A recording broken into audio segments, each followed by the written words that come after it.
So our final discussion. Okay, so our final discussion about the industrial society and these changes has to do with the reaction to these changes, the reactions to this sort of hyper capitalistic moment.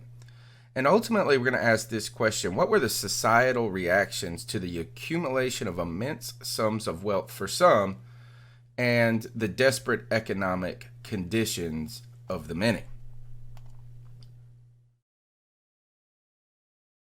If you want to classify sort of the sides to this response, you could probably do it in a dualistic way, and that is there are supporters and critics. Now, clearly, there is somewhere in the middle, right? But the supporters suggested or called that these changes of industrialization and urbanization, increased production, increased wealth, they saw this as human progress, right? As a step forward for civilization. And while some of those inequities are apparent in different realms of the world, they thought the overall change to society was a good one. They also believed that capitalism equates to personal freedom, and that is the opportunity for you to accumulate wealth and move up the social ranks of society individually, rather than the alternative of some sort of state-run social system.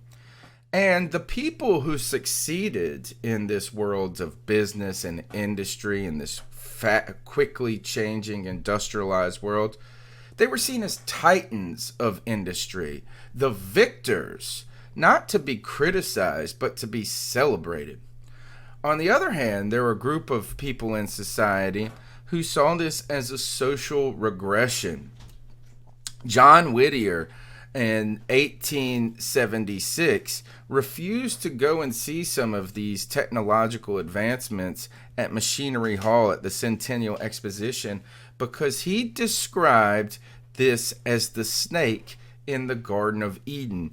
So what he is, the serpent. So what he's doing is he's saying that these are temptations by the world that are false in their glory. The critics would also say that there was a consolidation of power and wealth into the hands of the few that led to abuse and also them capitalizing on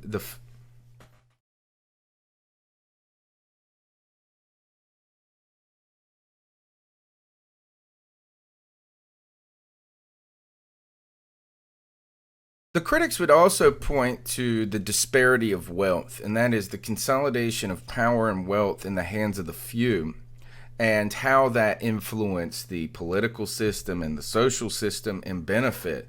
They would go on to probably say the free market truly isn't a free market when you have this small group of robber barons, what they would describe those titans of industry, controlling society. So as we get into the discussion if these changes were good or if they were a regression, and somewhere the truth ultimately probably lies in the middle, we need to first talk about what the subject is, and that is the increasing focus during the time was whether or not capitalism as an economic system was good for society. Now, capitalism is an economic system in which investment in and ownership of the means of production, distribution, and the exchange of wealth is made and maintained chiefly by private individuals or corporations, especially as contrasted to cooperatively state-owned means of wealth. So capitalism has two major proponents, and that is that people can own property, right? That you can accumulate wealth, whether that wealth be in money or whether that wealth be in stuff, right? That you can own your home, that you can own a business, that you can own an idea. And the other pivot, or the other pillar of capitalism, is the idea that the market, this free market, one defined many ways that many people point to the discussions of Adam Smith and the Wealth of Nations is that this market is a living entity on its own, and that controlling it and trying to harness the market is a fruitless endeavor. So really what we get is, as America is industrializing at this rapid pace, what we get are questions emerging about how the law should be used in relationship to these changes. And so what Andrew Carnegie summed this question up is, what is the proper mode of administering wealth after the laws upon civilization have founded? What is the proper mode of administrating wealth after the laws upon which civilization is founded have thrown it into the hands of the few? So I think what Carnegie is saying is, what should we do now? Right? Should we turn our back on the capitalistic system that created this wealth? Should we refuse the ideas of individuality during this period? And that means, what is the alternative? That would be embracing some alternative system of an economy. So right here, I think you can see, as wealth and as the economy is growing, and in one hand you see all of this wealth being consolidated into the hands of a Carnegie, the Vanderbilts, the Rockefellers, but then you look back at those conditions for workers and the people that probably physically built the factories and the companies. Is this system working out the way we wanted it to be? And I think that this political cartoon to the right tries to demonstrate some of those questions that are facing society. Now, there's a lot of different opinions on this, is that whether this is good or bad, or these changes are good or bad. And Jay Gould said, I could hire one half of the work class to kill the other half. Andrew Carnegie, in a little out-of-touch statement right here, says, I defy any man to show that there is pauperism in the United States. And Henry Havemeyer said, there are two classes, the industrious and those who wish to live on the industry of others. It is they who are without capital who are hostile to it. So I think that these quotations can sum up some of the division and the polarization of society on these subjects. Now, as these rapid changes occurred, and urbanization, which we're going to get into in our next lecture, many questions started to arise about the role of government in capitalism itself. And as people questioned whether or not this economic system and the political system in the United States was working the best manner, there were some alternative versions of an economy and political system that were becoming popularized during the time. And these were not only limited to the United States, these are worldwide changes and reactions to the changing environment of industrialization. There are three major alternatives or reactions to this capitalistic system with this feature of Republican government that we have. The first, or not the first, one was anarchism. Anarchism kind of suggested that the problem with society was the consolidation of power in different structures of society, whether that be governmentally, whether that be economically. And so what anarchism truly tried to promote, it's a very difficult concept because we just think of anarchy and craziness.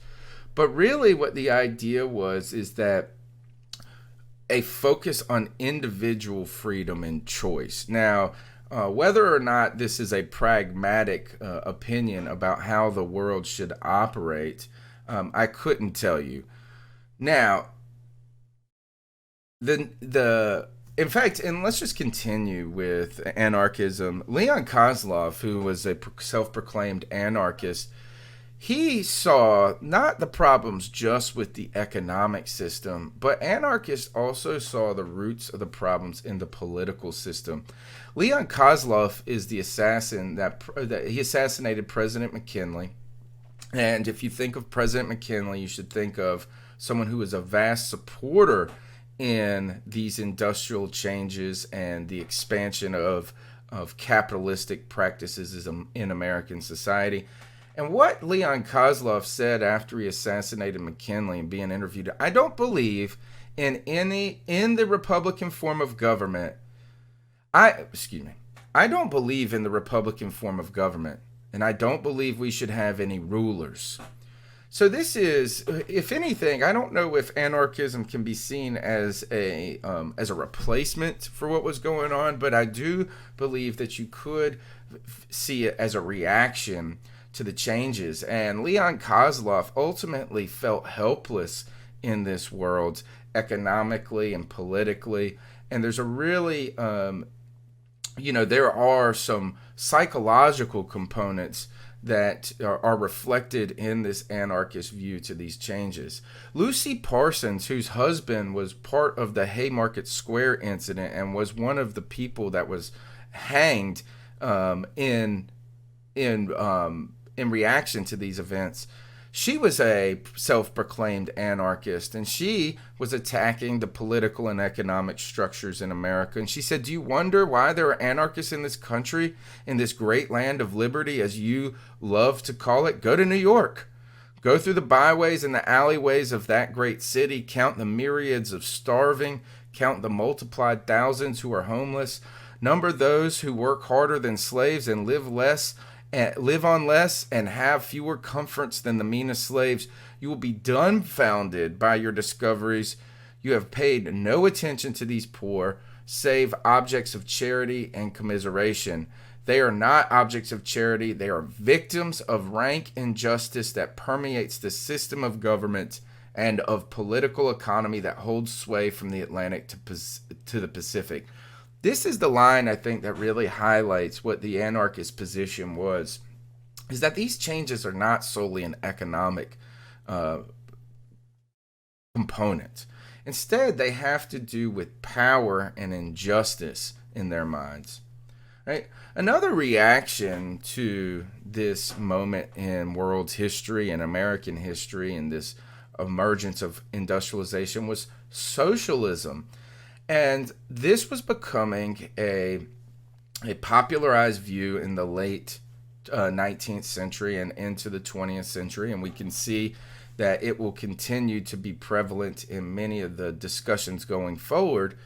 But socialists believe that one of the problems is the private ownership of industries that had a lot of public ties.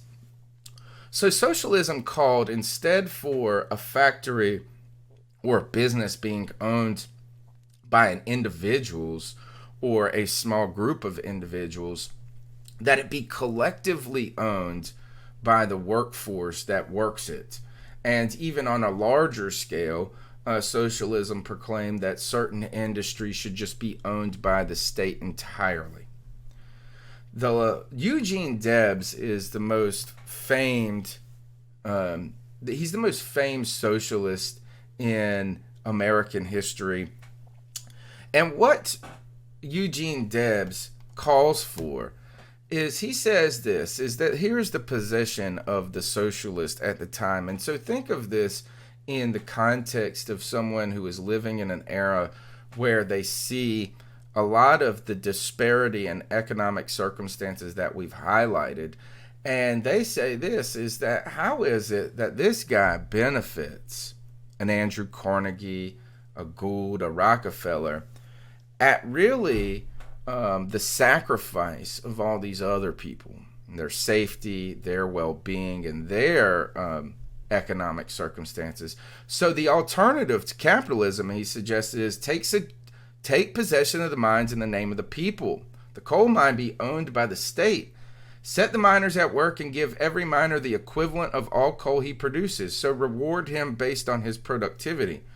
Reduce the work day instead of increasing it as we get better machinery. That would once settle the matter for the coal famine and idle miners. But that's too simple a proposition, and the people have none of it. The time will come, however, when the people will be driven to take such action, for there is no other efficient and permanent solution to the problem. So if we go down to the last paragraph, he says, we socialists say take possession of the mines, call the miner to work, and return him to the equivalent of the value of his product. He can build himself a comfortable home, live in it, enjoy it with his family. The third reaction to this moment in American history and the economics, and remember, this is reactions to the economic changes and societal changes, as well as the relationship with government in this process. And some people called for the elimination of private property entirely. This attitude will gain momentum in certain areas throughout the 20th century, never truly popularized in America, and that is that by eliminating private property entirely, that is all homes, cars, stuff, the grocery store, all of it, is not owned by individuals or individual companies, but owned by society and then distributed based on the premise of equality and for the public good. These are all alternative systems that were proposed as the changes were emerging under a Republican form of government and this capitalistic industrial moment in America. So what we come to is that, again, you can see this, is that one is the system itself the problem? And then another question is, are the people who are benefiting, the victors, the people that are rising to the top in this moment, are they doing it because of their hard work and efforts and their shrewdness? Or are they robber barons who have capitalized on the work of others or taken advantage, right, of these people? So do we vilify these people in history, or do we glorify them? Are they robber barons, or are they captains of industry? You know, some people continued to see these changes and one of the as problematic in society, and they saw the polarization of wealth as a giant problem. Henry George is one of those individuals. He wrote this big giant book called Progress and Poverty. And what he was interested in was those questions of wealth disparity. And his idea was to tax land heavily. So you tax the land that the factories built upon heavily, and that this would start to even the playing field for individuals in society. So if you think of critics of capitalism, we should think of the anarchists like Lucy Parsons and Leon Kozlov. We should think of socialists like Eugene Debs, who were calling for the nationalization of industry in America. And you should also think the rise of communist opinions too, is that these are critics of a political and economic system. But there were many defenders of this emergent industrial society and capitalistic society. And a lot of those defenders were people who had benefited from these changes in society. Andrew Carnegie, perhaps being the most well-known of these defenders, he wrote, at the end of his career, he wrote this autobiography called The Gospel of Wealth. And the Gospel of Wealth celebrated hard work, it celebrated innovation, it celebrated ingenuity, and it said that these things in society would be were rewarded in this system, and in those other structures, those characteristics go unnoticed. He said this, and think about, for him, his personal story. He's an immigrant. He started work for $1.20 a week, working 12-hour days when he was 11. He said, since then, I have made millions since, but none of those millions gave me such happiness as my first week's earnings. I was now a helper of the family, a breadwinner, and no longer a total charge on my family. So he sees this individuality and contribution as a good thing, as personally rewarding and societally rewarding. There's and we'll go on. We'll stick with the gospel of wealth. He says this. He said, look, and he doesn't deny, even though we found that one statement of saying, I defy anyone to say there's poor people in America, poverty in America. But look, he goes on to say this. So he's talking about some of the benefits and the drawbacks to what's going on in society. He says the price which society pays for the laws of competition, like the price it pays for cheap comforts and luxuries, is also great. But the advantage of this law are also greater still. So he's saying, yes, there are drawbacks to this, right? We've sacrificed. A lot of people have sacrificed. A lot of people have lost in this system. But the overall gains are greater. For it is the law that we owe our wonderful material development, which brings improved conditions in its train. But whether the law be benign or not, we must say of it, as we say of the change in the conditions of men to which we have referred, it's here. So he's saying these changes are here. We can't evade it. No substitutes. And then he goes on to say this, is that this is what it's like. And the alternatives, though, aren't better. No substitutes for it have been found, and while the law may be sometimes hard for the individual, it's best for the human race, because it ensures the survival of the fittest in every department. See, this is progress in his mind. We accept and welcome, therefore, as conditions to which we must accommodate ourselves, great inequality of environment, the concentration of business, industrial and commercial in the hands of the few, and the laws of competition between these as being not only beneficial, but essential for future progress. He goes on to celebrate these aspects of society and capitalism and these changes in production and these accumulation of wealth. He says, objections to the foundations upon which society is based are not in order, because the condition of the human race is better with these than it has been in any others which have tried. Of the effect of any new substitutes we propose, we cannot be sure. The socialist or anarchist who seeks to overturn present conditions is being regarded as attacking the foundation upon which civilization itself rests. For civilization took its start from the day that the capable, industrious workman said to his incompetent and lazy fellow, if thou dost not sow, thou dost not reap. And thus ended primitive communism by separating the drones from the bees. One who studies this subject will soon be brought face to face with the conclusion that upon the sacredness of property civilization itself depends.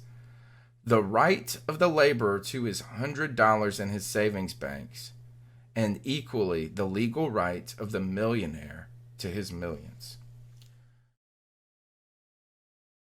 So and there's other instances, there's also other popular culture instances of celebrating these changes in society and this opportunity to move up in American society through your own hard work and endeavors. And one of those famous series of novels was by a man named Horatio Alger Jr., the Ragged Dick series. And this was about kind of a boy who was from the streets, who really didn't have anything given to him, and through hard work, cleverness, a stick-to-itiveness, he's able to thrive in the world.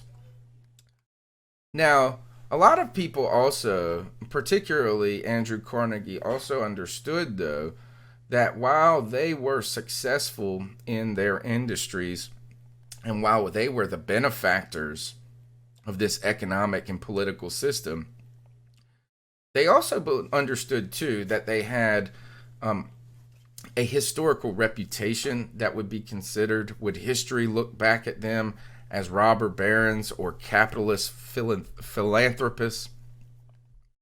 But I think it's more than just also believing that they had to save their reputation from society. But I think Andrew Carnegie and a lot of these individuals believe they also had a responsibility to society as well. It's just who's in charge of administering that responsibility. So he basically says this is that, look, there's a reason I became the richest man in the world. So taking my money away from me and then redistributing it into society based on what you see as fit is not the wisest decision. Instead, he thought that that decision on how to use your money and your wealth for social good should rest in the people that accumulated it. And so he believed there was a duty to do this. And he goes back, and he is known for a certain frugality in his own life, that one of the reasons he was able to accumulate such wealth. And then he went about also really contributing back to society through philanthropy. This is an image of Carnegie Hall, which he built. It's a contribution to society and the arts. Another thing that Carnegie was known for is establishing hundreds of libraries, actually almost 2,000 libraries throughout the United States, publicly funding what he saw as an opportunity for, privately funding. He endowed these in an effort to see what he believed was a way to give back to society and give someone the opportunity to uplift themselves as he did as well. You can look around, the question is whether these are genuine or disingenuous, but whether it be Vanderbilt's establishing Vanderbilt University, the Duke brothers endowing Duke University, Rockefeller and Rockefeller Center, there are all of these examples of this philanthropic work given back by these people. Now, if it's to save their reputation and establish a legacy, it may be, but also they also believed it was their not only responsibility, but their right to see how they should be able to influence society. So think about this. Think about how Bill Gates has set up the Bill and Melinda Gates Foundation and what they do. They've taken their billions of dollars and they've used it to not only grow more wealth, but to grow wealth that benefits society. So there's a lot of things that we've discussed in this point, from why the industrial age emerged to how it became so robust in production methods and innovative. And then last, how society is starting to react to these changes. We're not done with that, because we're about to go on to urbanization and the progressive era and ideas about what government's role are in this new sort of order. So let's wrap it up. As America emerged from the ashes of the Civil War and political divisions of Reconstruction, the American economy underwent intense changes that were marked by the shift from an agricultural society to an industrial society. These changes, while occurring throughout the world, found a particularly conducive environment in America because of the industrial equation. At the heart of these changes were changes in production methods with an increased focus on mechanization, and let's add a hyper-awareness of increased economy, or focus on increased economy. These changes had a tremendous impact on business size, structure, and strategies, as well as the daily life and identity of American laborers. The growth brought immense wealth to the American economy, but it was not just a single story of profit and gain. Americans questioned these changes, the new goals that accompany these changes, and if these economic changes were beneficial. I hope that these series of lectures have helped bring this together for you. Please continue to read in your textbook. We will be moving on next to urbanization and the progressive era.